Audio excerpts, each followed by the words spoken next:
une vidéo en direct et je vais donc recommencer une série qui nous permet de dire ensemble aux problèmes auxquels est confrontée notre société française et la société internationale d'ailleurs tout court.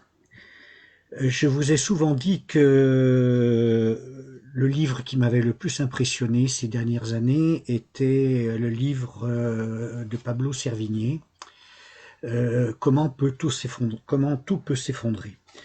Ce livre m'a véritablement ouvert les yeux parce que je n'étais pas conscient du tout systémique qui peut une génération dans laquelle nous croyons à une croissance infinie comme facteur de progrès et nous ne posons pas la question de la fin d'un système qui pourtant, nous le voyons bien, générait sous nos yeux beaucoup d'inégalités, beaucoup de souffrances, beaucoup d'exclusions. Et dans son livre, Pablo Servigne, qui pressentait donc une crise systémique, la présentait avec différentes modalités d'entrée dans cette crise. Il évoquait un krach financier, boursier, qui n'est d'ailleurs pas à exclure en ce moment. Il évoquait un accident nucléaire majeur, comme ceux de Tchernobyl ou de Fukushima, qui n'est pas d'ailleurs également à exclure, ou bien des accidents climatiques avec un tel niveau d'intensité et de répétition que les équilibres mondiaux seraient cruellement atteints et que l'humain risquait donc de disparaître.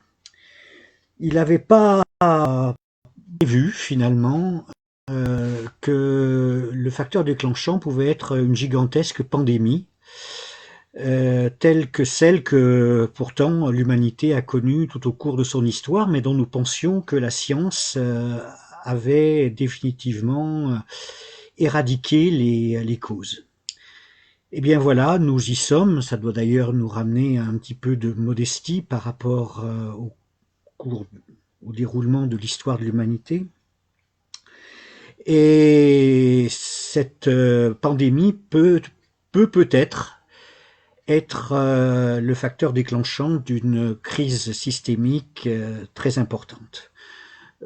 Tout cela dépendra d'abord de ce qui va se passer dans les jours à venir, et moi je suis particulièrement inquiet compte tenu de l'état du secteur hospitalier français, avec toutes les erreurs qui ont été commises au nom de l'austérité budgétaire, et même si effectivement je comprends qu'il ne faille pas trop polémiquer dans une période extrêmement difficile pour l'ensemble de la société française et en particulier les personnels soignants, moi je trouve quand même qu'il ne faut pas avoir la mémoire courte, parce que à force de dire qu'il ne faut pas parler des responsabilités, on risque au moment de payer les factures d'oublier précisément les auteurs de ces responsabilités.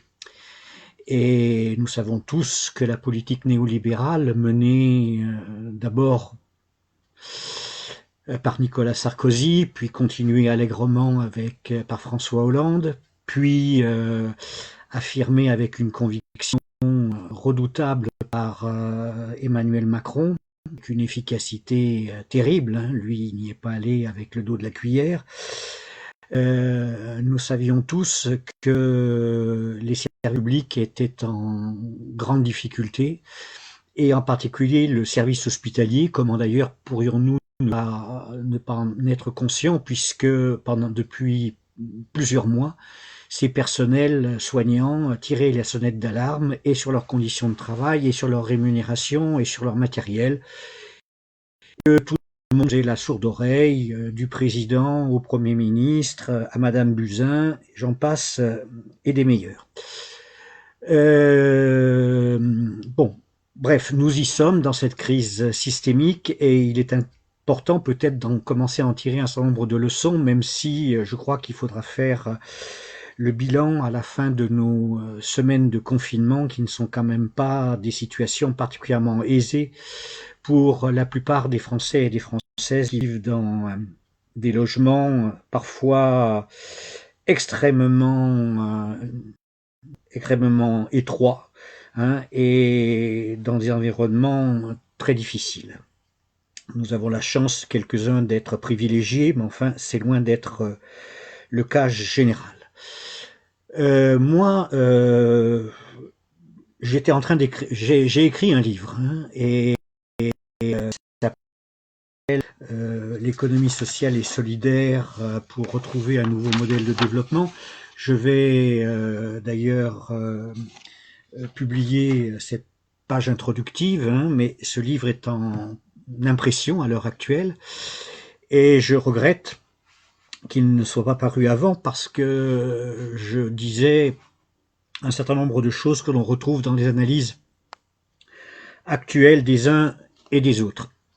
Bref, il était prévu pour le mois de mai, il aura vraisemblablement quelques semaines de retard, mais il sera. Alors quelques premières réflexions sur cette crise systémique. Je crois tout d'abord que elle nous oblige à une réflexion sur la mondialisation. La mondialisation n'est pas une mondialisation heureuse. C'est une mondialisation même qui peut se révéler mortifère, et on le voit bien à l'heure actuelle.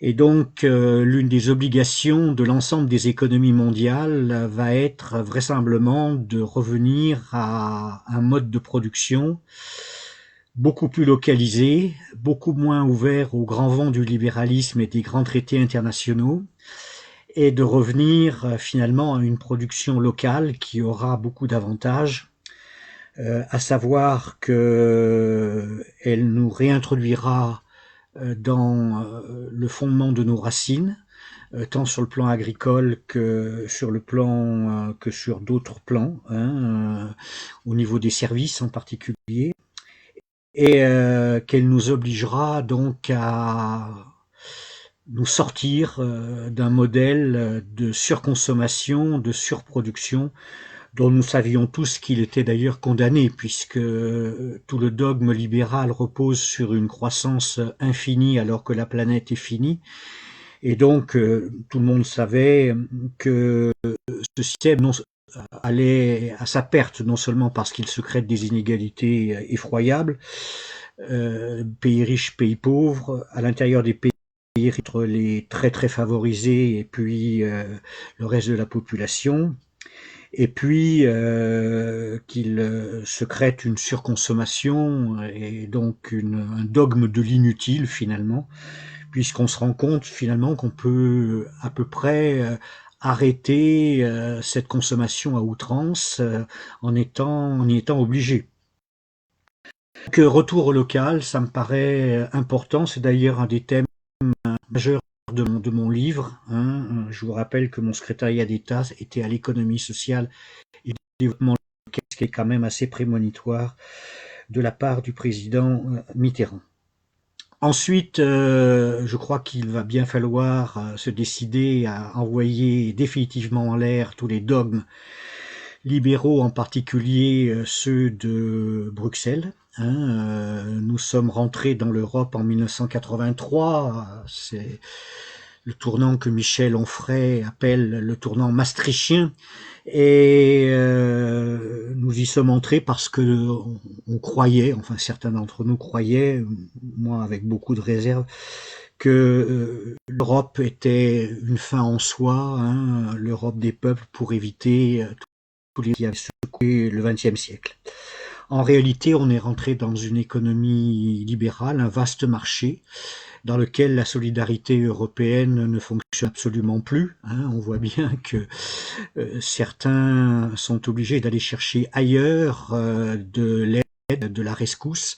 Et il est paradoxal de voir que ce sont des Cubains qui viennent aider les Italiens alors que les Tchèques détournent des envois de masques venus de Moscou en direction de la péninsule italienne. Donc tout ça montre bien l'hypocrisie de cette Europe, gigantesque marché unique, Europe qui nous a imposé des dogmes absolument insupportable, en particulier sur la restriction du secteur public, dont on paye à l'heure actuelle lourdement le tribut. Donc la deuxième priorité, c'est vraiment de prendre du recul avec l'ensemble des traités et d'envoyer un certain nombre de règles, et je vous assure que c'est possible.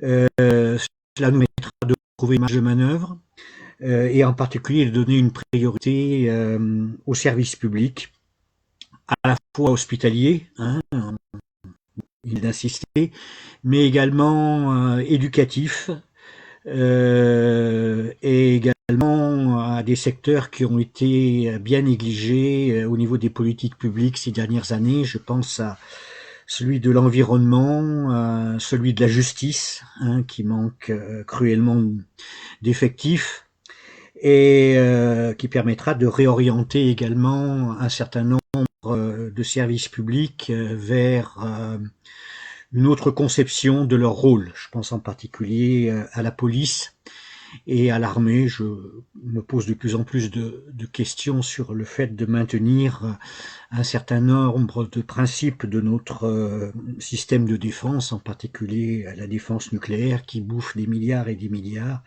et dont je vois pas très bien à quoi elle sert dans une période comme celle-ci. Alors bien sûr, tout ça devra s'accompagner non seulement donc d'un renoncement au dogme du 3% du PIB, mais également à une révision fiscale complète. Il y en a assez que ce soit toujours les mêmes qui participent à l'effort fiscal, et il faut désormais taper très fort sur les hauts revenus. Ils ne partiront pas, ne vous inquiétez pas, ça aussi c'est une chanson qu'on a trop souvent entendue. Et il faudra d'abord taper sur les paradis fiscaux, parce que il y a là en réserve des milliards et des milliards qui ont été produits à cause de l'effort et du travail des Français, et qui doit leur revenir.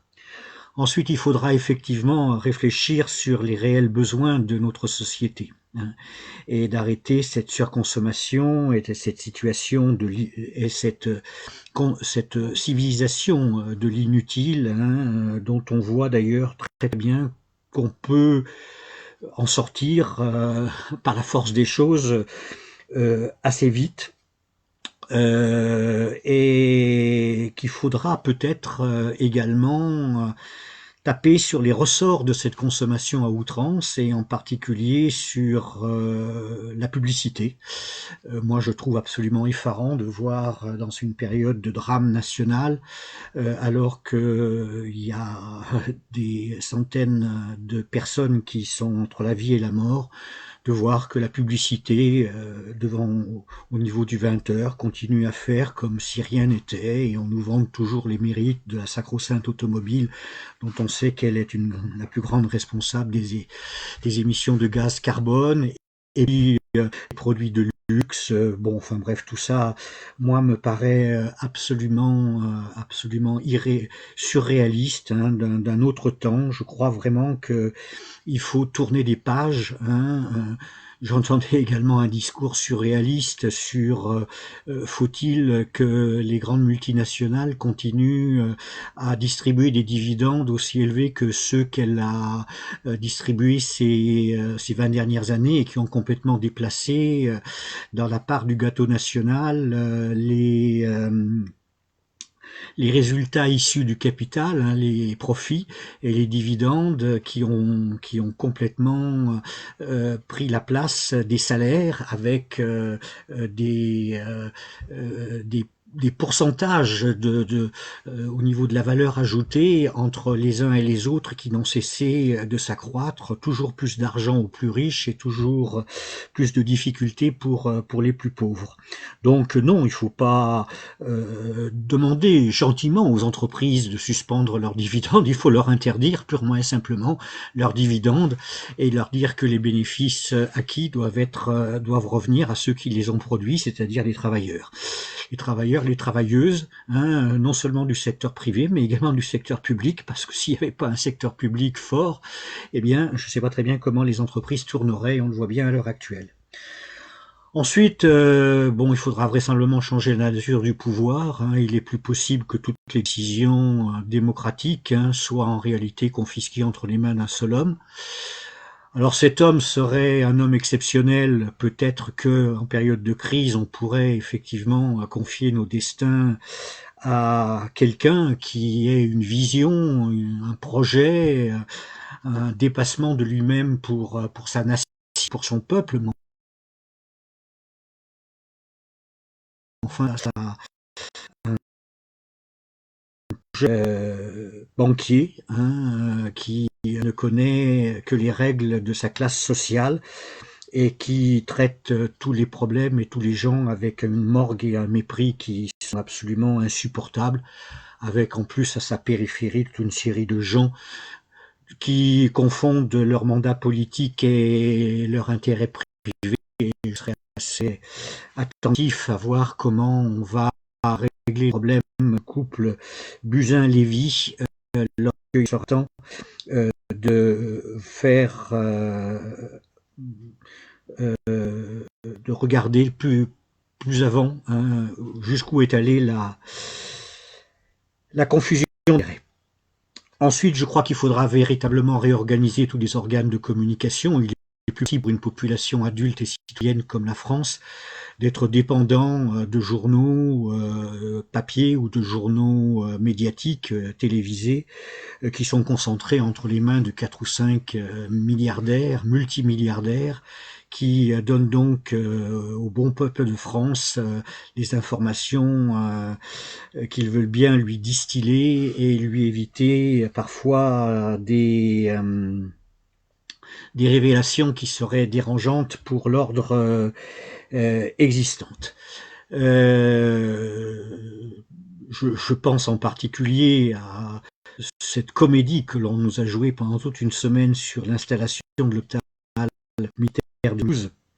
Le président de la République avait annoncé que dans l'élection, il serait en train de pouvoir aider le personnel hospitalier de l'hôpital de Mulhouse qui est complètement surchargé. Et puis il aura fallu attendre une semaine et simplement pour quelques lits. Donc je me demande comment on ferait en période de crise véritablement aiguë avec les moyens militaires tels qu'ils nous ont été présentés. Et ce n'est pas du tout porter un soupçon sur la qualité des hommes et des femmes qui servent notre pays et notre nation. Voilà, et puis il faudra prévoir effectivement un gigantesque programme de transition solidaire et écologique que seules les forces de progrès peuvent porter. Je crois que cela va donc passer par des changements politiques importants et il faut absolument que toutes les forces qui croient en l'homme, qui privilégient l'humain par rapport à l'argent, qui sont à l'heure actuelle complètement muselées, sur lequel on a exercé une répression sans réserve depuis quelques mois, puissent reprendre les responsabilités politiques de ce pays et faire en sorte que un certain nombre de choses changent véritablement en profondeur, parce que si véritablement un nouveau modèle de développement solidaire et écologique, eh bien il faut s'attendre à ce qu'il y ait des résistances de la part des tout-puissants qui, eux, n'ont absolument pas intérêt à ce changement.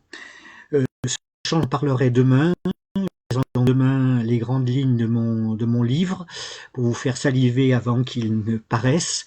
Et ma foi, je vous recommande effectivement de bien rester chez vous, puisque c'est apparemment le seul moyen d'enrayer cette épidémie, cette pandémie.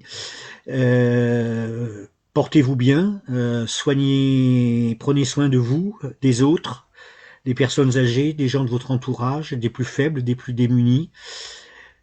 Faisons en sorte, en tout cas, que cette crise ait au moins servi les valeurs de solidarité et de fraternité, dont je rappelle qu'elles sont inscrites sur le fronton de nos mairies et qu'elles sont les bases des valeurs républicaines qui ont été tant oubliées ces dernières années, tout comme la valeur de responsabilité.